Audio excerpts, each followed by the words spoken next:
Oman की राजधानी Muscat में वादी अल कबीर मस्जिद में हुए हमले में 4 लोगों की मौत हो गई है, वहीं कई लोग घायल हुए हैं। अल जजीरा के मुताबिक मस्जिद में शियाओं से जुड़ा एक धार्मिक कार्यक्रम हो रहा था। ओमान की पुलिस ने कहा है कि इलाके में सुरक्षा बढ़ाने के लिए सभी जरूरी कदम उठाए गए हैं। हमला किसने किया, फिलहाल इसकी जानकारी सामने नहीं आई है।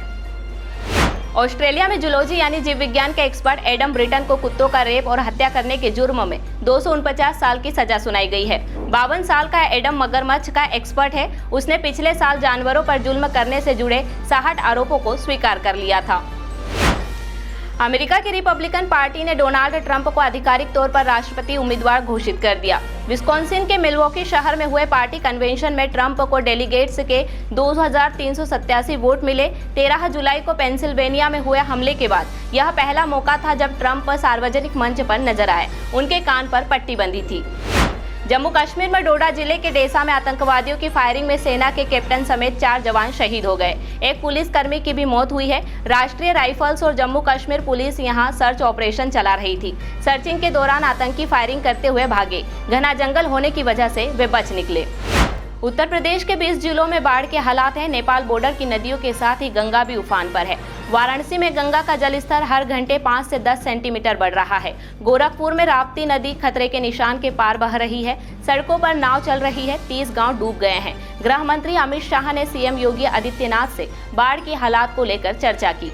मुंबई में बस और ट्रैक्टर की टक्कर में 5 लोगों की मौत हो गई और 7 लोग गंभीर रूप से घायल हो गए। बस सवार 42 अन्य लोगों को हल्की चोट आई है। पुलिस ने बताया कि ठाणे जिले के डोंबिवली इलाके में 4 यात्री बस में सवार लोग आषाढ़ी एकादशी मनाने पंढरपुर के लिए निकले थे। मुंबई ठाणे एक्सप्रेस वे पर बस जिसमें 54 लोग सवार थे वो ट्रैक्टर से टकरा गई और 20 फीट गहरी खाई में गिर गई।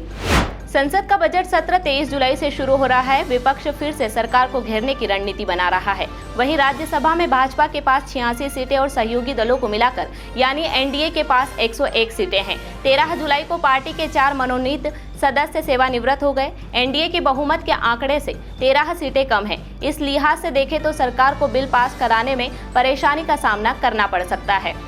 जयपुर में सुबह 6 बजे कार और ट्रक की टक्कर में 8 लोग घायल हो गए। घटना रेनवाल जोबनेर सड़क मार्ग पर हुई। प्राथमिक उपचार के बाद गंभीर रूप से घायल हुए 2 घायलों को डॉक्टर ने जयपुर रेफर कर दिया। घायलों में मध्य प्रदेश में इंदौर के रहने वाले 8 लोग शामिल थे। पुलिस ने इनके परिजनों को दुर्घटना की जानकारी दे दी है।